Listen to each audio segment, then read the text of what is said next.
We are in an active war. The U.S. and Israel have already struck Iran directly. Airstrikes that killed Iran's supreme leader has prompted Iran to strike back. And now there's a question sitting underneath all of it that nobody in the mainstream is willing to ask out loud. What happens if the war Israel wants isn't moving fast enough for Washington's appetite and something happens on American soil as a result? What is that? Not if Iran attacks us. We're asking, what if the pressure to manufacture consent means somebody else does the attacking and Iran gets the blame? This isn't a wild leap, y'all. Think about it. This is the pattern of Israel and the U.S. This is their pattern. And today we walk through the pattern on the record, piece by piece. Okay. Now, Iran is already saying this on the record. This is the part that should be leading every broadcast in the country, but it isn't. All right. Now, just think about this.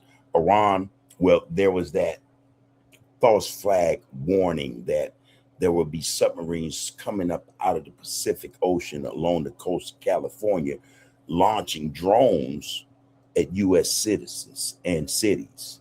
There was the other claim that Iranian sleeper cells would be activated and U.S. citizens will be gunned down in the streets. We're talking about a pattern of false accusations, claims, false flags. Okay. But again, this is nothing new.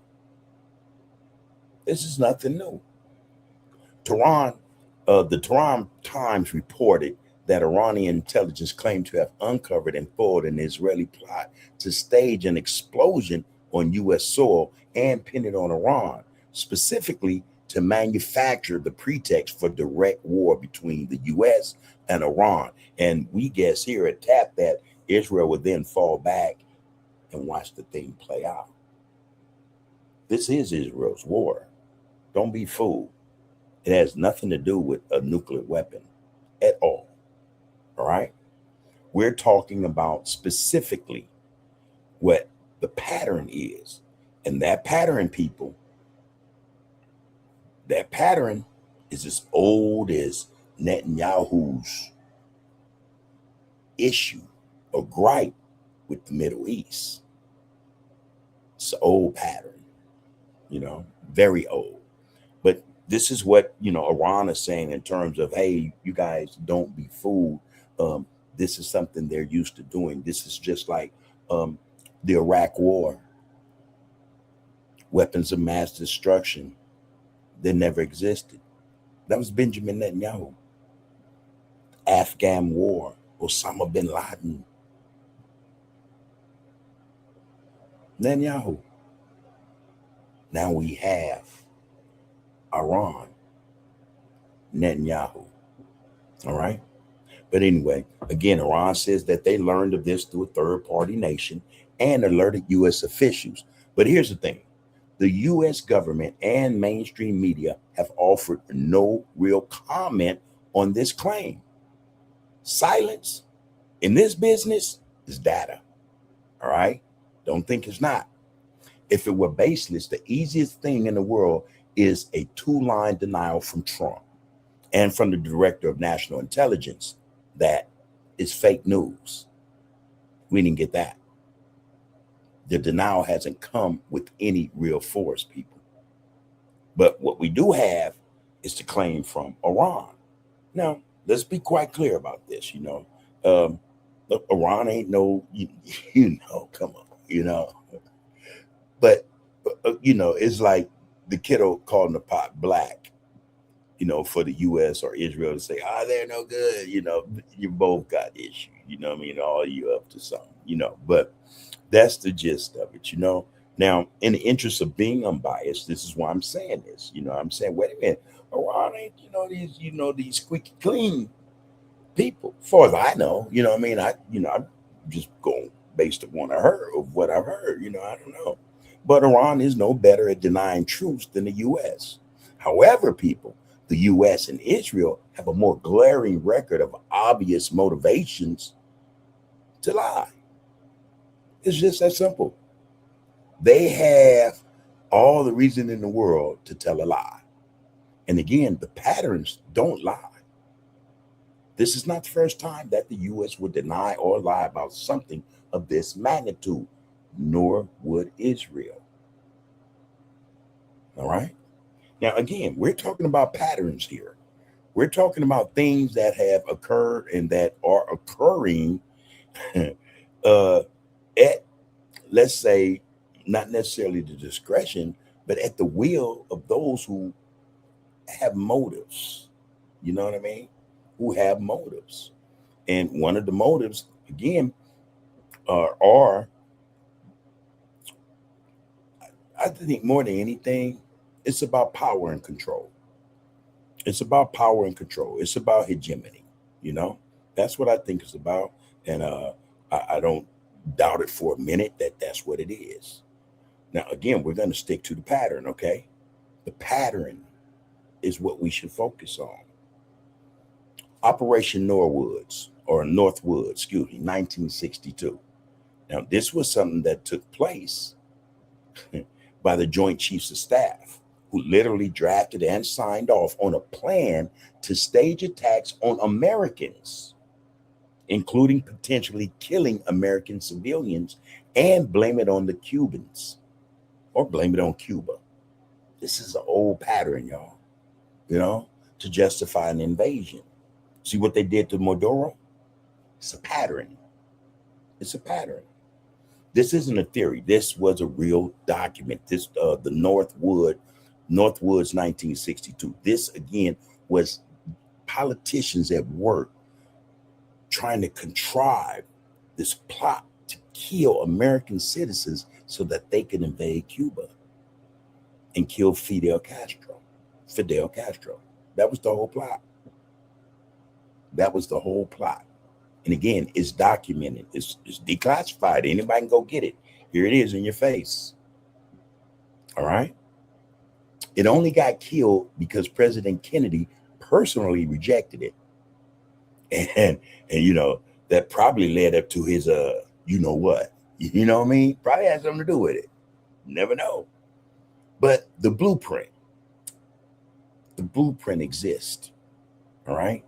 The intent is real. All right. The only reason that some things that we hear about don't happen because somebody said, hey, I ain't gonna sign off on that one. When we're talking about Northwoods, Kennedy said, nah, I don't want no parts of that one. And again, that probably was what got, you know, brought that issue to him. Who knows? Who knows?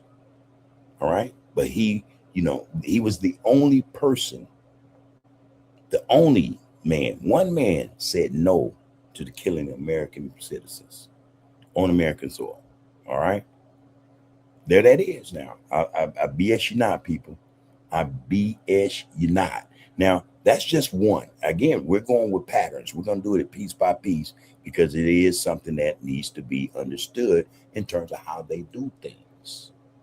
How they do things. I just heard Trump saying to somebody, "Oh man, don't worry about the price of gas, man. What's the price of gas going up, man? You know, what is that? That's nothing. As long as we take care of Ron, you guys can handle that, man. You know." I just heard him say this. Talking to a graduating group of police, some academy where these police officers are graduating. Everybody in the audience was white and clapping. And they didn't mind that the price of eggs went up 5 times higher than what they were. The price of gas that went up $3-4. They didn't mind. And Trump recognized that and said, hey, man, it's for the greater good. We're going to destroy Iran. So, you know, we can suffer through high gas prices. Come on, work with me on this. And they ate it up. They ate it up. All right. And that's a fact. You know, we got a whole lot to deal with it. And I'm going to break it down for you guys. All right. I'm going to bring it to you. I'm going to give it to you because you deserve it. All right. Now, the Gulf of Tonkin was another ploy, a plot, all right, to hold on, let me get that in here. No, that's not it. There we go. It was a ploy or a plot to, let's say, escalate the Vietnam War. Now, regular soldiers can't do that, right? A regular soldier can't do that unless he's commanded to do it, unless there's a command for him to do it. All right. So in the Gulf of Tonkin took place in 1964, an attack that didn't happen on a U.S. ship. It was the USS Maddox. They reported that they had been fired upon by the Vietnamese, right? And as a result, they started firing on people, all right? But that's what was reported. That became the justification for full-scale war in Vietnam. See, initially, the Vietnam War was another war that wasn't America's war. I don't know if y'all know that. Well, Vietnam veterans might know that now, but it had nothing to do with America. But America found its way in by sending advisors to help France, the French. Vietnam was a colony of the French. They had rubber plants and stuff. This is what they, hey. And the Vietnamese said, nah, what, it's time for y'all to go. We don't need colonizers here. French refused to go. War started. French was getting their butts whooped. Most of the wars French done got in by itself, they got their ass whooped. I mean, they got their hats handed to them. Mostly all the wars. They say Napoleon was good, but I can't tell. Haiti whooped his ass, and that was a bunch of ex-slaves. So I don't know. But the United States went to France's aid and sent them advisors. Okay? And before you know it, boom, USS Maddox. Got them full scale into that fight. All right? Again, it was an attack that never happened, but it was reported that one had took place. And it became the justification for full-scale war in Vietnam, the United States getting involved in a war that was not their own. All right? Now, declassified information, you can find it in NSA, man, documents, man, but anyway, decades later, man, those documents confirm the intelligence was distorted to build the case for war. All right? That's what it did. That the USS Maddox played a central role in the Gulf of Tonkin incident, a critical event that escalated U.S. military involvement in Vietnam. The pattern, there's a pattern, people, of this stuff. All right? And at the time, LBJ was in the game. LBJ was like, hey, man, LBJ was a cold cat, matter of fact. A lot of people don't want to admit it. A lot of black people were fooled by him. He hated black people. But LBJ went to Congress and said, hey, man, I need this. I need this war order, man. I need y'all to give me this right to go and let's get these goops. Let's get these Viet Cong. Let's knock them down, And Congress did that. Congress gave him the okay to go on up in there and take care of business. Yet, like the French, they got their hats handed to them. Underestimated them. Like, it's almost similar to what we're seeing take place today in Iran. Yeah, America, okay, you might have a whole lot of hardware and stuff, but Iran ain't fooled. Just saying. Yeah, just saying. So he decided to go to Congress and say, hey, man, let me get that. I'm going to whoop their butts. And when they discovered they couldn't whoop their butts, they started applying all kind of war, what you call war crime tactics.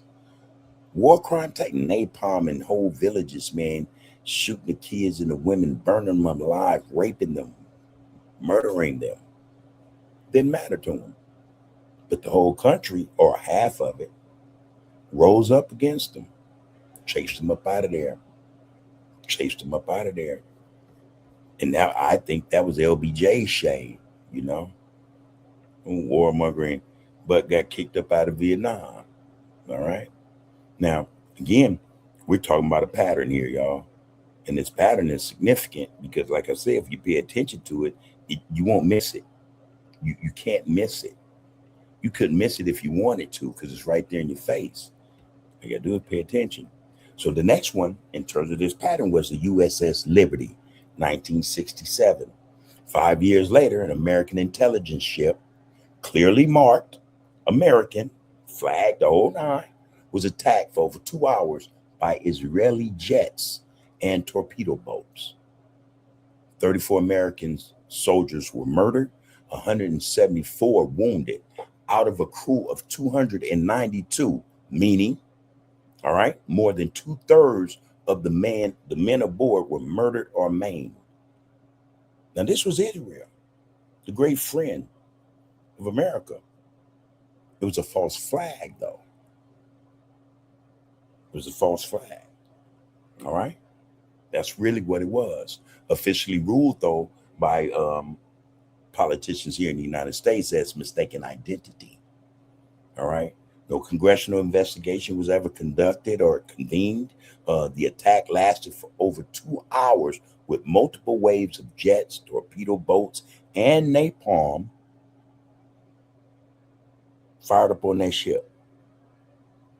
Fired up on that ship, man. They like, hey, here, we got something for you. And they gave it to them. Throw all them holes in that ship. Torpedoes that knocked holes in a hole, did some real damage. They did some real damage. Survivors and researchers have argued for decades that this length, in terms of the attack and precision, undercuts the mistake explanation. I mean, how many times you got to make passovers and your boat shooting that you don't see this American flag, So this is direct historical precedent for Israel attacking Americans and the U.S. government absorbing the loss rather than confronting it publicly. Okay. And this is what we see occurring. If America puts boots on the ground in Iran, they're going to absorb all that. And guess what? Israel's going to sit back and be like, hey, you got it. You got it. You're going to see a whole lot of this. You're going to see a whole lot of that. But this, again, is about the pattern, people. We're talking about how they go about doing things, all right? And from what we understand, man, it's kind of messy, man. They don't really know how to do stuff and not get caught doing it. It's like eventually you'll learn like, God damn, man. You don't know how to do nothing. The cat is out of the bag, But to Israel's credit, they're a little slicker. They know, American politicians are dummies. They know this. All right? Hey, they know what they know. So, anyway, there's more. This pattern is deep, you guys. So, assassination campaign inside Iran. Did you know that United States and Israel, well, a retired CIA officer had gone on record saying that information about Israeli operatives were posing as Americans to run false flag recruitment against Iran's nuclear scientists, and it made up the chain. It made it up the chain. You guys recall when all these nuclear scientists were being assassinated? It was Israel doing it, but claiming that they were CIA, right? Now, this, what would that do? That would spark the ire. That would piss Iran off. So Iran is hollering, death to America. Because Israel is killing their scientists under the guise of being CIA operatives, Americans. Oh, Israel, it's a pattern, y'all. It's a pattern. It's a pattern. So Americans, again, they were posing as Americans to run false flag recruitment against Iran's nuclear scientists, and it made it up the chain to the CIA's director of operations and the head of counterintelligence. They got that deep up in that get down, man. Israelis. I wouldn't doubt for a minute that they probably run the whole agency now. I wouldn't doubt it. I wouldn't doubt it. But the U.S. denied direct involvement, man. The pattern of Israel operating under false American cover is not speculation. It's been reported even by NPR.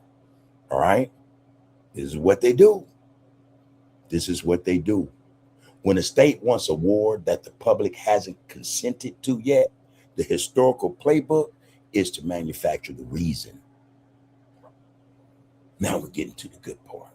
So what manufacturing do we see occurring? Israel saying Iran is about to make a bomb. In 1 week, they'll have a nuclear weapon. We got to go get them. That's the game they play. That was Netanyahu's own words. We're talking about a pattern here, all right? Netanyahu said all that. He said, hey, man, I'm trying to tell y'all what's happening, but y'all ain't listening. Y'all ain't listening. I'm telling y'all, this is to get down. And if y'all don't pay attention to what I'm saying, they're going to have this bomb. And this bomb, they ain't going to just use it on us. They're going to use it on y'all too. Now, let's be quite clear, man. Iran doesn't even have a missile capability of getting the bomb that far. No, not at all. Not at all, okay? Now, this your boy right here, Netanyahu. Benjamin Netanyahu, or Benjamin MILEIKOWSKY.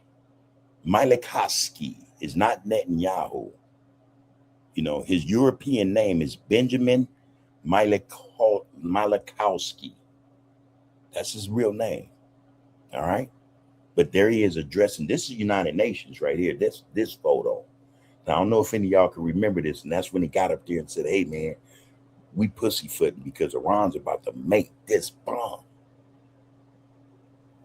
And if we don't do nothing, they're going to use this bomb. They're going to use it on America. Not just Israel, but America too. They're going to the whole world. That's what he sold the world. And they bought it.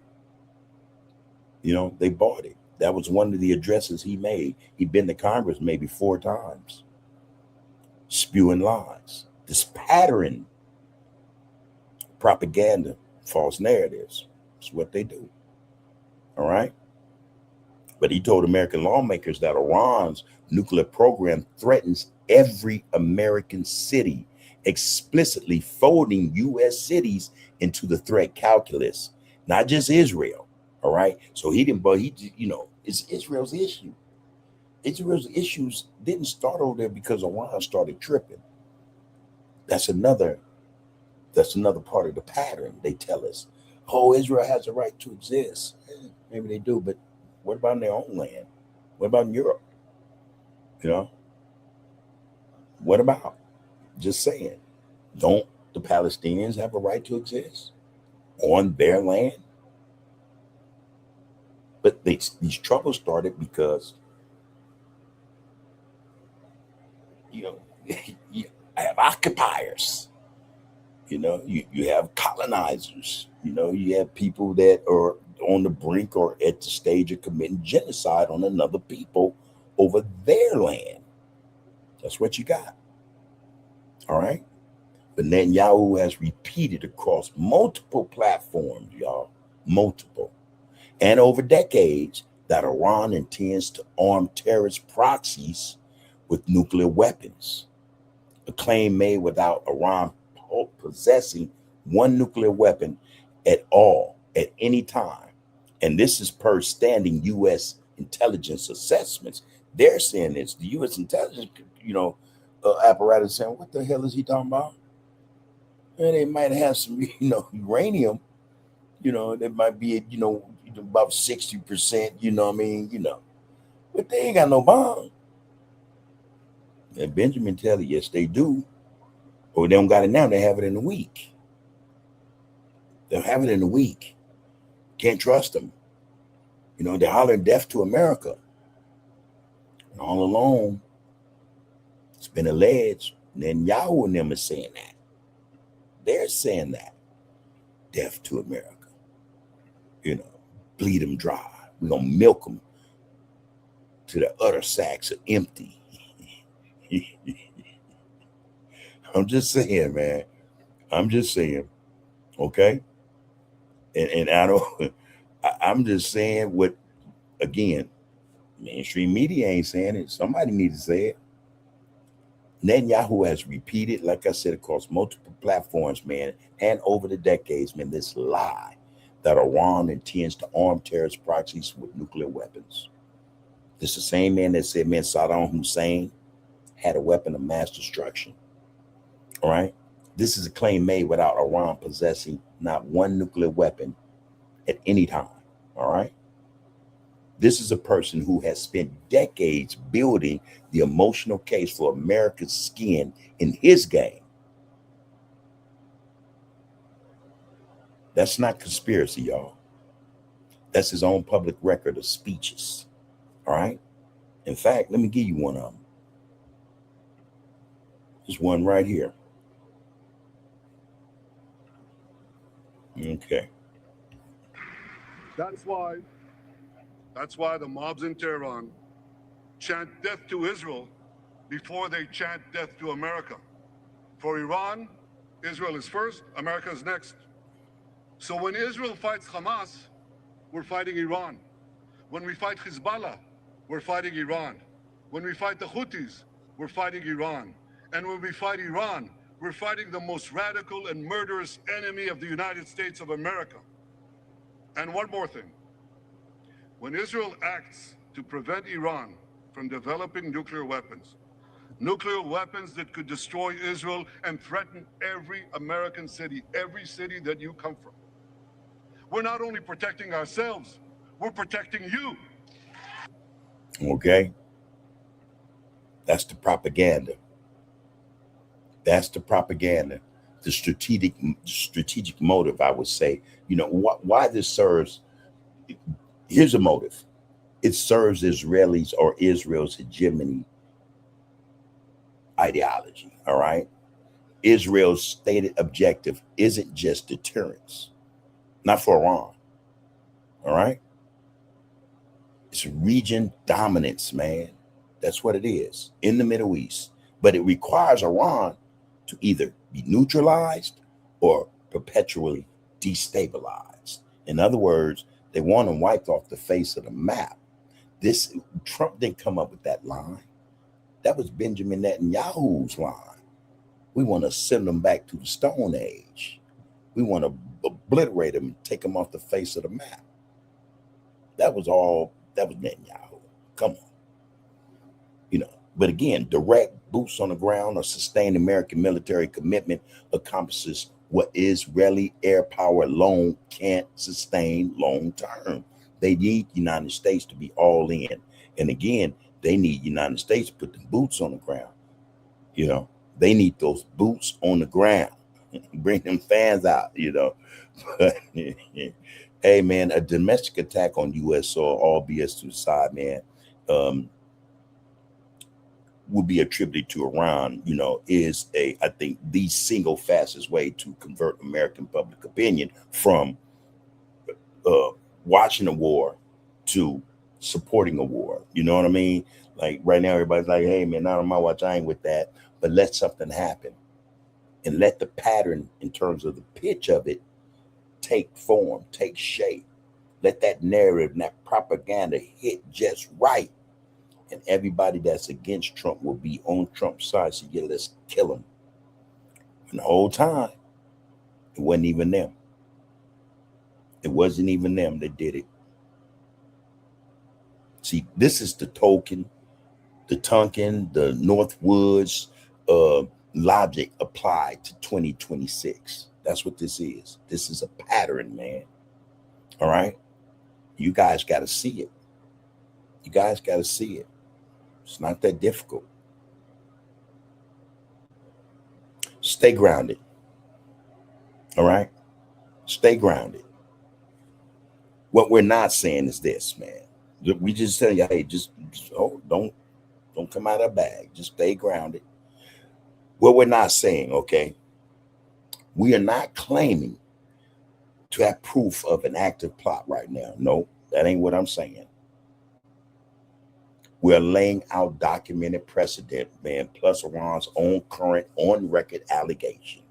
We're talking about a pattern, man, that's been in play for a long time. One that actually Benjamin Netanyahu himself has played or used,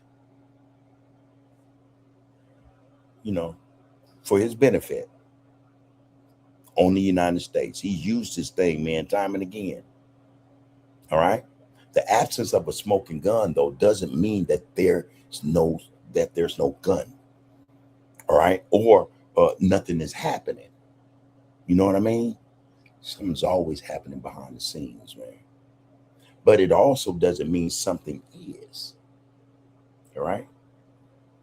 You get it? Hold both at once, though. Hold both of those at once. Something's happening, something ain't happening.